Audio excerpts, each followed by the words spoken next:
नमस्कार प्यारे बच्चों, मैं संदीप सहारण, व्याख्याता भौतिक विज्ञान, राजकीय उच्च माध्यमिक विद्यालय रानी स्टेशन, जिला पाली। आज हम एक इन फिजिक्स के टॉपिकों की सीरीज़ में नए टॉपिक के साथ आगे बढ़ते हुए आप सब हमारे से जुड़े हुए हैं, इसलिए आप सबका बहुत बहुत धन्यवाद, बहुत बहुत अभिनंदन। आज हमारा अध्याय सेकंड का चैप्टर आवेशों का वितरण रहेगा। आवेशों का वितरण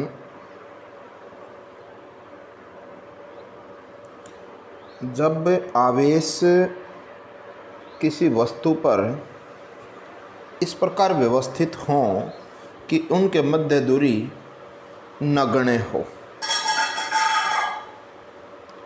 तो उस वितरण को हम संतत आवेश वितरण यानी जो हमारा कॉन्टिन्यूस चार्ज डिस्ट्रीब्यूशन होता है वो कहलाता है। मान लीजिए जैसे ये हमारी एक कोई वस्तु है, एक रेखा है, इसके ऊपर आवेश ऐसे फैला हुआ है, समान आवेश है, तो समान आवेश प्रतिकर्षित करता है और अपने आप को इस तरीके से व्यवस्थित करेगा, यदि ये चालक है तो, कि इनके मध्य प्रतिकर्षण न्यूनतम हो जाए, तो ये अपने आप को इस पे फैला लेगा। हम इसको और अधिक आवेश देते हैं, और अधिक आवेश देते जाएंगे तो आप देखेंगे इन आवेशों के मध्य की दूरी कम होती चली जाएगी, जैसे जैसे आवेश की मात्रा बढ़ती जाएगी। तो एक ऐसी स्थिति बनेगी कि इन आवेशों के मध्य दूरी इतनी अल्प होगी, इतनी कम होगी कि इनको विविक्त रूप में देखना संभव नहीं होगा। इस अवस्था को हम सतत आवेश वितरण कहते हैं। ये हमारा जो आवेश वितरण है मूलतः दो है, एक सतत आवेश वितरण और एक असतत आवेश वितरण।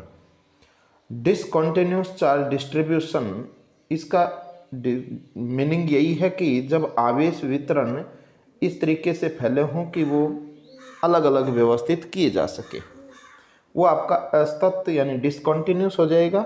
और कॉन्टिन्यूस डिस्ट्रीब्यूशन का मीनिंग है कि आवेश किसी वस्तु पर सभी बिंदुओं पर एक समान रूप से फैले हों। क्या फ़र्क पड़ेगा इससे? इससे ये फ़र्क पड़ेगा, अगर हमारे आवेश अलग अलग उपस्थित हैं, जैसे ये हमने ले लिया, एक आवेश यहाँ है, फिर यहाँ दूरी कम है, यहाँ और ज़्यादा है, यहाँ और भी ज़्यादा। इस व्यवस्था से हम इस बात को कह पाएंगे कि इनके मध्य दूरी भिन्नात्मक होने के कारण एकांक क्षेत्रफल में, एकांक आयतन में या एकांक दूरी में, क्योंकि हम विमा के आधार पर ले सकते हैं, या तो ये कह लो कि एकांक लंबाई में उपस्थित आवेश, या ये कह लो एकांक क्षेत्रफल में उपस्थित आवेश, या ये कह लो एकांक आयतन में उपस्थित आवेश की मात्रा भिन्न भिन्न होगी। इसका मतलब ये हुआ कि इस पूरी वस्तु के ऊपर आवेश घनत्व भिन्न भिन्न होगा। जबकि सतत आवेश वितरण में क्या होगा कि सभी आवेश समान रूप से फैले हुए हैं, और समान रूप से फैले हुए हैं तो आवेश वितरण घनत्व का मान किसी भी बिंदु पर देखोगे तो आपको समान मिलेगा। तो वो एक कांस्टेंट यानी एक नियत राशि हो सकती है। देखिए, हमारा आवेश वितरण मुख्यतः विमाओं के आधार पर तीन प्रकार का है। अगर किसी एक विमा के अनुदिश आवेश फैला हो तो उसको हम रेखीय आवेश वितरण कहेंगे। यदि द्विविमीय संरचना में हो, पृष्ठ पर हो, ऐसे कि किसी पृष्ठ में हमारा आवेश फैला हो, तो वो पृष्ठीय या द्विविमीय आवेश वितरण कहलाएगा। अगर किसी वस्तु में वो वस्तु त्रिविमीय संरचना की हो और उसमें आवेश एक समान रूप से फैला हो, ऐसे पूरे पृष्ठ आयतन के अंदर, तो हमारा आयतन सतत आवेश वितरण कहलाएगा। लेकिन सबसे बड़ी कंडीशन यही है कि आवेश की मात्रा अधिक हो और उन आवेशों के मध्य परस्पर दूरी अति अल्प हो, अर्थात बहुत कम होनी चाहिए। यह एक उदाहरण से आपको समझा भी रखा है कि क्या फ़र्क पड़ता है इससे। मान लीजिए कोई भी एक छड़ ले ली हमने, मान लीजिए 1 माइक्रोकूलाम का आवेश उपस्थित है किसी छड़ के ऊपर। माइक्रोकूलाम कितना होता है, 10⁻6 कूलाम के बराबर, बहुत अल्प मात्रा है। इतना कूलाम आपका किसी छड़ के ऊपर है और इस छड़ के कारण आप किसी भी बिंदु पर विद्युत क्षेत्र की तीव्रता ज्ञात करना चाहेंगे। तो विद्युत क्षेत्र की तीव्रता एक सदिश राशि है। इसके लिए आपको कूलाम के नियम का प्रयोग करना पड़ेगा और कूलाम के अध्यारोपण सिद्धांत का। और अध्यारोपण सिद्धांत क्या कहता है, मान लीजिए ये एक छड़ है, इसके ऊपर आवेश ये फैला हुआ है बहुत ज़्यादा मात्रा में। किसी बिंदु P के ऊपर आप विद्युत क्षेत्र की तीव्रता निकालना चाहते हैं। तो अध्यारोपण का सिद्धांत क्या कहता है कि इस आवेश के कारण यहाँ इस दूरी R1 दूरी ये बल निकालो, फिर दूसरे आवेश के कारण निकालो, फिर तीसरे के कारण, फिर चौथे के कारण। इस तरीके से सभी अल्प आवेशों के कारण P बिंदु पर बल निकाल लीजिए, फिर उन सभी बलों के योग कर लीजिए, सदिश योग कर लीजिए। लेकिन आप देख पाएंगे जब आवेश बहुत ज़्यादा मात्रा में और बहुत निकट हो तो हमारे पास सबसे बड़ी समस्या ये आएगी कि इतने ज़्यादा बलों का मान निकालना और फिर उनका सदिश योग करना एक जटिल प्रक्रिया होगी। ये कैसी प्रक्रिया हो जाएगी, एक मुश्किल प्रक्रिया हो जाएगी। तो इस प्रक्रिया से बचने के लिए हम क्या करते हैं, आवेश को सतत मान लेते हैं, जिससे क्या हो जाएगा, एक नया टॉपिक आ जाएगा हमारे पास, एक नई भौतिक राशि उत्पन्न होगी जिसका नाम है आवेश घनत्व की अवधारणा। ये आवेश घनत्व की अवधारणा का प्रयोग कर लेंगे, उससे हमारे को उस बिंदु पर विद्युत क्षेत्र की तीव्रता, कलन विधि का मतलब होता है समाकलन करके, क्योंकि जब आवेश बहुत अधिक मात्रा में है और बहुत नज़दीक है तो उन छोटे छोटे आवेशों का सिमेशन ये कुल आवेश बन जाएगा।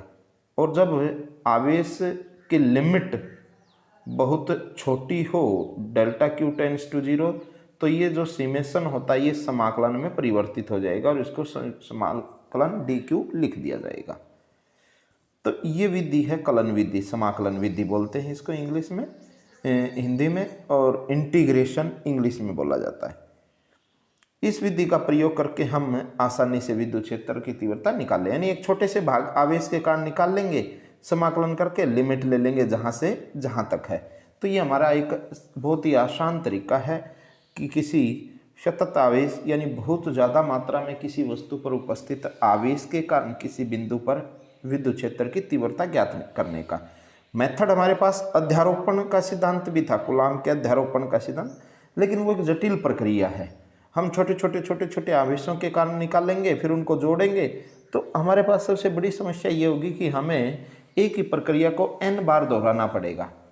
इस प्रक्रिया में क्या हो जाएगा कि हमारे आवेश घनत्व है ये नियतांक हो जाएगा, और आवेश के छोटे छोटे टुकड़े हैं तो एक छोटा सा टुकड़ा ले लेंगे dq और समाकलन कर देंगे, उसकी लिमिट शुरू से लेकर अंत तक, जहाँ से शुरू और लास्ट तक हम उसकी लिमिट को रख देंगे। इससे टोटल योग हमारा निकल जाएगा। विमाओं के आधार पर मैंने ऊपर भी चर्चा की कि 3 तरह का वितरण है हमारे पास, रेखीय आवेश वितरण, पृष्ठ आवेश और आयतन। रेखीय का मतलब रेखा, एक विमा, रेखा की विमा कितनी होती है, 1 लंबाई के अनुदिश। पृष्ठ का मतलब होता है द्विविमीय यानी क्षेत्रफल, और आयतन का मतलब हो गया त्रिविमीय यानी आयतन के अनुदिश। 3 तरह के हम इनको इस तरीके से समझेंगे कि ये हैं क्या, कैसे। रेखीय आवेश वितरण, इसको लीनियर चार्ज डिस्ट्रीब्यूशन भी बोलते हैं। इसमें क्या होगा, जैसे ये एक हमारी रेखा है, इसके ऊपर आवेश देख सकते हैं आप, ये plus plus plus plus plus आवेश रखा हुआ है। तो ये आवेश इस पे आप देखेंगे तो एक समान रूप से फैले हुए हैं, यानी प्रत्येक आवेश के मध्य दूरी समान है। और इस रेखा को हम इतना पतला मान लेते हैं, बहुत पतला माना जाता है, ताकि इसकी विमा कितनी रहे, 1 विमा रहे। तो इसके ऊपर जो आवेश का वितरण है इसको हम क्या कह देंगे, रेखीय आवेश वितरण। मान लीजिए इस पूरी छड़ पे हम छोटा सा टुकड़ा ले लेते हैं, ये छोटा सा भाग है, यहाँ पर आवेश है dq, इसको हम क्या कह देंगे, dq। और इसकी छोटी सी भाग की जितनी हमने ये लेंथ ली है उसकी लेंथ है dx, लंबाई कितनी है, dx। तो ये कहता है कि एकांक लंबाई में एकांक लंबाई में उपस्थित आवेश की मात्रा, इसका मतलब क्या हो गया, dx लंबाई में उपस्थित आवेश की मात्रा कितनी होगी, dq, और एकांक लंबाई में कितनी हो जाएगी, dq बटे dx। ये हमारी एकांक लंबाई में आवेश की मात्रा हो जाएगी। ये एक भौतिक राशि है और जिसको हम रेखीय आवेश घनत्व कहते हैं या रेखीय घनत्व कहते हैं, और इसका जो चिन्ह है वो लैम्डा होता है। ये इसका चिन्ह है लैम्डा। तो जब भी किसी वस्तु पर आवेश का वितरण एक विमा में हो और आवेश सतत रूप से फैला हो तो उसका रेखीय आवेश वितरण या रेखीय आवेश घनत्व का मान क्या हो जाएगा, लैम्डा बराबर है आवेश की मात्रा बटे हुए लंबाई की मात्रा। तो यहाँ से हम आर पार गुणा करेंगे तो क्या बन जाएगा हमारे पास बन जाएगा कि डी क्यू यानी आवेश की मात्रा होगी लैम्डा इंटू डी एक्स। ये तो हो गया उस थोड़े से अल्पांश में। संपूर्ण भाग पे निकालना हो तो समाकलन कर देंगे, ऐसे समाकलन कर देंगे लिमिट 0 से जहाँ तक भी हमने ली एन एम क्यू जो भी हम लेना चाहें वहाँ तक हम 0 से लेके लिमिट ले लो टोटल क्यू। इधर क्या हो जाएगी दूरी क्या होगी, उस रेखा की लंबाई लोगे 0 से लेकर कोई ना कोई लंबाई तक। तो इस तरीके से हम कुल आवेश का मान ऐसे करके Q बराबर है इंटीग्रेशन लैम्डा डी एक्स निकाल लेंगे 0 से लेके x तक। लैम्डा क्या होगी, कांस्टेंट। क्योंकि जब चालक के सतह होती है तो आवेश का वितरण एक समान रूप से होता है, यानी प्रत्येक समान लंबाई में आवेश की मात्रा समान होती है। तो हम क्या करेंगे, फिर लैम्डा को बाहर ले लेंगे, इंटीग्रेशन 0 से x dx, और dx का इंटीग्रेशन कर देंगे, हमें पता लग जाएगा कि कितना आवेश उसके ऊपर उपस्थित है। अब देखिए रेखीय आवेश घनत्व लैम्डा है, इसका मात्रक पूछा जा सकता है कि इसका मात्रक बताइए। तो आपको ध्यान होना चाहिए लैम्डा क्या है, लैम्डा है क्यू डी क्यू बटे डी एक्स। ऊपर डी क्यू है, डी क्यू का क्या होता है, डी क्यू क्या है आवेश, और आवेश का मात्रक क्या होगा कुलाम। नीचे क्या है डी एक्स दूरी का मात्रक क्या होगा मीटर, तो क्या हो गया कुलाम प्रति मीटर। तो इसका मात्रक क्या हो जाएगा कुलाम प्रति मीटर। इसी तरीके से हम पृष्ठ आवेश वितरण को देख सकते हैं।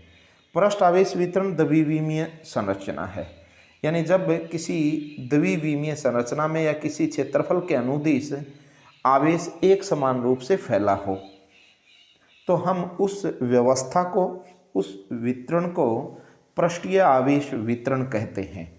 उसको हम क्या कह देंगे, पृष्ठीय आवेश वितरण। मान लीजिए कि किसी सीट पर, सीट का मतलब हम कॉपी का पेज ले सकते हैं, कॉपी का पेज भी द्विविमीय संरचना है।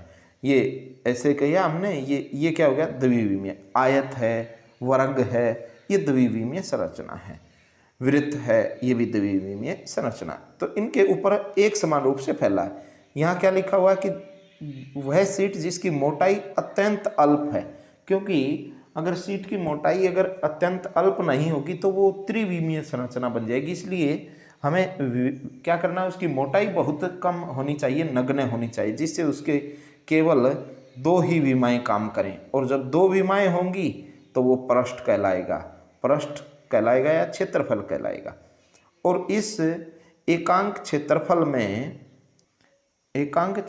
में उत्पन्न या उपस्थित आवेश की मात्रा को हम पृष्ठीय आवेश वितरण कहते हैं। देखिए जो भौतिक राशि बनेगी उसको हम बोलेंगे पृष्ठीय आवेश घनत्व, पृष्ठीय आवेश घनत्व, ये ध्यान रखना। देखिए अगर एक विमीय में है तो उसको हमने रेखीय आवेश घनत्व कहा, द्विविमीय है तो उसको हमने पृष्ठीय आवेश घनत्व कह दिया, और त्रिविमीय आएगा तो हम उसको आयतन आवेश घनत्व बोलेंगे। तो जब जैसे ही हम इस की बात करेंगे तो ये एक भौतिक राशि बन जाएगी, और इसकी परिभाषा क्या हो जाएगी कि एकांक क्षेत्रफल में उपस्थित आवेश की मात्रा को देख लीजिए। मान लीजिए हमने ये एक पृष्ठ लिया है और इस पृष्ठ का जो क्षेत्रफल है वो डी ए है, छोटे से भाग का, और इस पर उपस्थित आवेश की मात्रा कितनी है डी क्यू। तो देखिए हम ऐसा कह सकते हैं कि डी ए क्षेत्रफल में उपस्थित आवेश बराबर है डी क्यू। और एकांक क्षेत्रफल में उपस्थित हो तो क्या लिखेंगे, डी क्यू बटे हुए डी ए। तो ये हमारी भौतिक एक राशि बनेगी और इस भौतिक राशि को प्रदर्शित करने के लिए हम सिग्मा का प्रयोग करते हैं। ये हमारा सिग्मा है। सिग्मा बराबर क्या हो गया, डी क्यू बटे हुए डी ए। ये एक नियत राशि है। क्यों? क्योंकि हमारा आवेश एक समान रूप से फैला हुआ है। हम सतत वितरण की बात कर रहे हैं, इसलिए प्रत्येक एकांक क्षेत्रफल में आवेश की मात्रा समान रहेगी। और इस भौतिक राशि को प्रदर्शित हम आवेश बटे क्षेत्रफल से कर सकते हैं। इसका मात्रक क्या हो जाएगा, आवेश का मात्रक क्या हो गया, कूलाम, और क्षेत्रफल का मात्रक क्या होता है, मीटर स्क्वायर। तो इसका मात्रक क्या हो जाएगा, कूलाम मीटर स्क्वायर। अगर न्यूमेरिकल आ जाए, कभी न्यूमेरिकल ऐसे आ सकता है इसके ऊपर कि आपको क्षेत्रफल दे दे और पृष्ठ घनत्व दे दे और ये पूछ ले कि इस क्षेत्रफल पर उपस्थित आवेश की कुल मात्रा कितनी है। तो आसान है, हमें पता है सिग्मा इज इक्वल टू क्या है, D Q upon D A. और डी क्यू का मान निकाल लो, क्रॉस मल्टीप्लाई कर देंगे तो सिग्मा इंटू डी ए। और टोटल निकालना हो आवेश तो समाकलन कर दो। और तो हमारा लास्ट फॉर्मूला क्या हो जाएगा, लास्ट फॉर्मूला हो जाएगा कि क्यू बराबर है integration sigma into D A. Limit आ जाएगी आपकी 0 से, या जो भी लिमिट दे रखी हो, 0 से ए दे रखी हो, A1 से A2 दे रखी है, S1 से S2, जो भी दे रखी हो वो हम इस फॉर्मूले में रख देंगे। तीसरा आता हमारा आयतन आवेश वितरण। अब देखिए, आयतन आवेश वितरण का मतलब है कि केवल उन्हीं वस्तुओं में ये वितरण होगा जिनमें लंबाई, चौड़ाई और ऊंचाई तीनों शामिल हों। तो यानी तीनों विमाओं में आवेश का वितरण होना चाहिए। किसी वस्तु की तीनों विमाओं में आवेश एक समान रूप से वितरित हो, उसे हम आयतन आवेश वितरण कहेंगे। और उस भौतिक राशि को हम आयतन आवेश घनत्व से प्रदर्शित करेंगे। जैसे ये में एक ब्लॉक बना हुआ है, तो आप देखेंगे कि इसके प्रत्येक भाग में और इसके अंदर संपूर्ण भाग में आवेश समान रूप से फैला हुआ। मान लीजिए इसका एक छोटा सा भाग ले लेते हैं जिसका आयतन है dV, V वॉल्यूम और dV स्मॉल वॉल्यूम, यानी उसका थोड़ी अल्पांश आयतन है, और इसमें उपस्थित आवेश की मात्रा dQ है। तो हम एकांक आयतन में कैसे निकालेंगे, देखिए dV आयतन में कितना आवेश है, dQ। हम ऐसे लिख देंगे कि dV आयतन में आवेश की मात्रा dQ, और एकांक आयतन में कितना जाएगा, dQ बटे dV। ये जो भौतिक राशि बनेगी, ये इसको हम आयतन आवेश, इसको बोलेंगे आयतन आवेश घनत्व। तो आयतन आवेश घनत्व को हम किससे लिखेंगे, रो से लिखा जाता है। किससे लिखा जाता है, रो से। ये देख लीजिए, ये इसका सिंबल है, चिन्ह है, ये रो से लिखेंगे। रो क्या हो गया, dQ बटे हुए dV। ये एक नई हमारी भौतिक राशि है जिसका नाम है आयतन आवेश घनत्व। ये आवेश है, आवेश का मात्रक क्या हो गया, कूलाम। ये कूलाम लिख लिया। ये आयतन है, आयतन का क्या होता है, मीटर की 3, तो इसका मात्रक क्या हो जाएगा, कूलाम प्रति मीटर घन। इस तरीके से हमने देखा कि विमाओं के आधार पर ये 3 प्रकार के हमारे आवेश वितरण हैं। अब हम बात करेंगे कि इस सतत आवेश वितरण के कारण विद्युत क्षेत्र की तीव्रता कैसे ज्ञात की जाती है।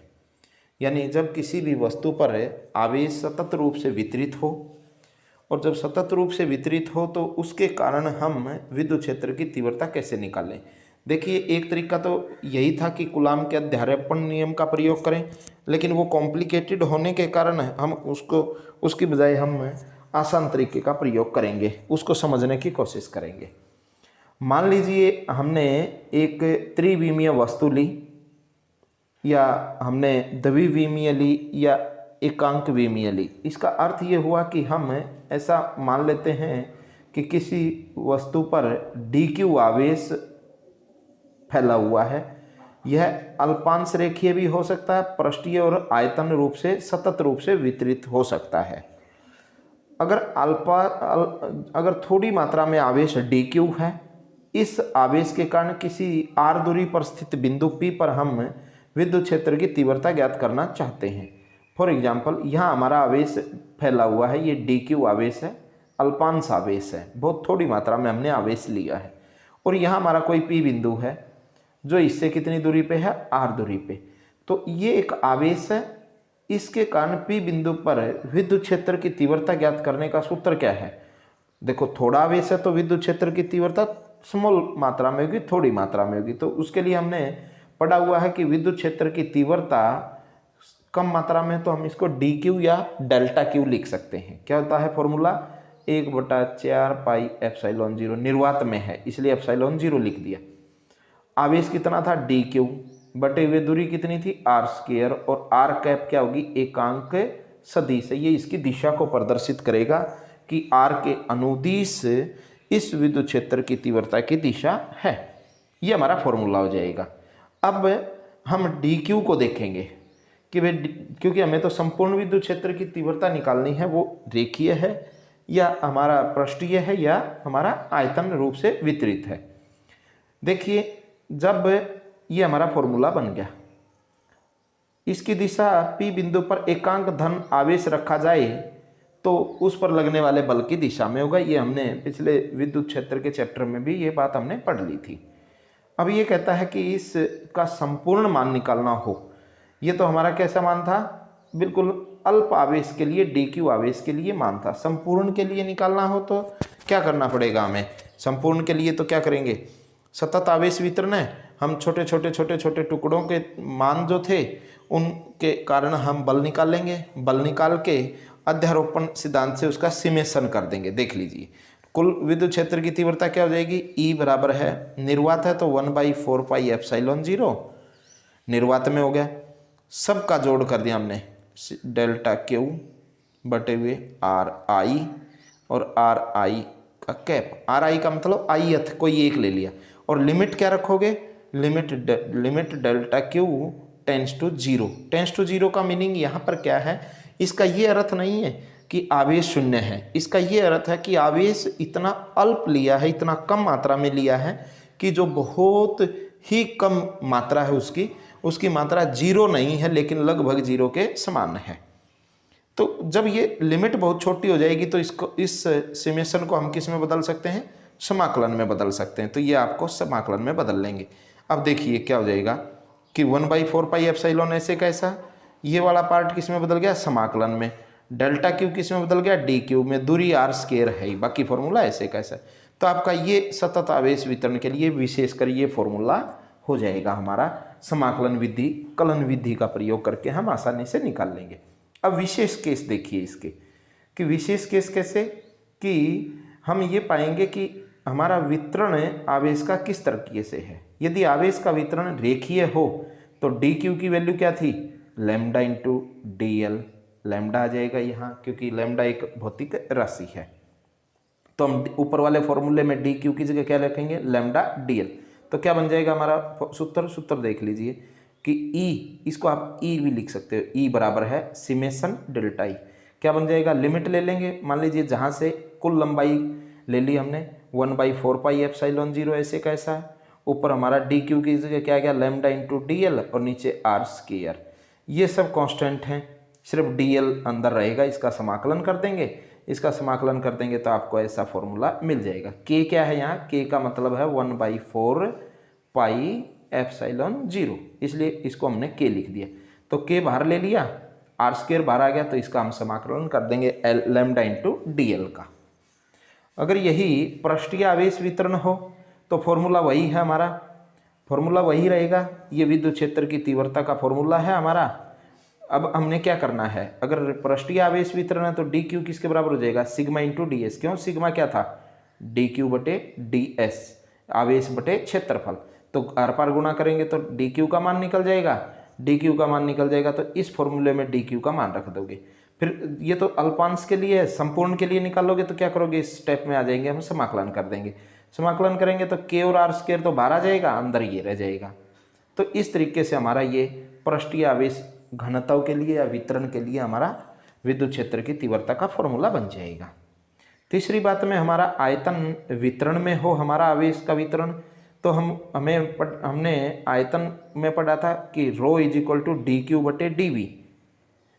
अब आर पार गुणा करोगे तो डी क्यू किसके बराबर हो जाएगा, डी क्यू हो जाएगा हमारा रो इंटू डी वी के बराबर है। और वही डी क्यू का मान रो डी वी हो गया। विद्युत क्षेत्र की तीव्रता का सूत्र क्या था, ये था कि D E is equal to K आवेश बटे हुए दूरी का वर्ग। तो डी क्यू की जगह मान रख देंगे, ये ऊपर से उठा के ये डी क्यू की जगह मान रखोगे तो ये फॉर्मूला बन जाएगा। ये तो अल्पांश के लिए है, संपूर्ण भाग के लिए निकालोगे तो संपूर्ण भाग के लिए क्या हो जाएगा, हमें समाकलन करना पड़ेगा इसका, ये समाकलन कर देंगे। समाकलन करके लिमिट हमने 0 से v तक ले लेंगे। ये हमारा तृतीय यानी आयतन घनत्व के लिए विद्युत क्षेत्र की तीव्रता ज्ञात करने का फॉर्मूला हो जाएगा। तो विद्युत क्षेत्र की तीव्रता का फॉर्मूला सब में एक जैसा लगा है, लेकिन जब आवेश सतत रूप से वितरित हों तो उनमें हम ये देख सकते हैं कि अगर वो रेखीय रूप से वितरित है तो हम लैम्डा डीएल का प्रयोग कर लेंगे डी क्यू की जगह। अगर वो पृष्ठीय रूप से वितरित हो तो हम sigma is equal to D Q बटे डी एस का फॉर्मूला लगा देंगे, यानी डी क्यू का मान क्या हो जाएगा, सिग्मा डी एस। अगर वो आयतन रूप से वितरित हो तो हम उसको rho is equal to D Q upon D V और डी क्यू का मान रो डी वी रख देंगे। फॉर्मूले एक जैसे हैं। इस तरीके से हम सतत आवेश वितरण व इससे की सहायता से यानी इस प्रकार फैले आवेश के कारण विद्युत क्षेत्र की तीव्रता ज्ञात कर सकते हैं। इस बात का ध्यान रखें कि विद्युत क्षेत्र की तीव्रता एक सदिश राशि है और त्रिविमीय राशि हो तो इसके 3 घटक बनते हैं, अर्थात इसके कार्तीय घटक में भी इसको तोड़ा जा सकता है। जैसे E बराबर है ई एक्स आई कैप, ई वाई जे कैप और ई जेड के कैप, क्योंकि ये एक सदिश राशि है तो इसके घटकों का विभाजन भी किया जा सकता है। ये हमारा सतत आवेश वितरण टॉपिक था और उम्मीद करता हूँ कि ये आपको अच्छे से समझ में आएगा। आप इसको कॉपी में भी लिखें, आप इसको बार बार पढ़ें और कोई भी समस्या हो तो मेरे से संपर्क आप कर सकते हैं। डिस्क्रिप्शन में मेरा मोबाइल नंबर भी है और आप हमारे से जुड़े रहे हैं, इसके लिए हम आपका बहुत बहुत धन्यवाद करते हैं। आप इसको ज़्यादा से ज़्यादा बच्चों को शेयर करें, ज़्यादा से ज़्यादा बच्चों को से सब्सक्राइब करवाएं ताकि इस भौतिक विज्ञान के टॉपिकों की सीरीज़ में सभी बच्चे हमारे से जुड़े रहें और उनकी पढ़ाई निरंतर जारी रहे, उनको किसी भी प्रकार की कोई समस्या नहीं आए। धन्यवाद।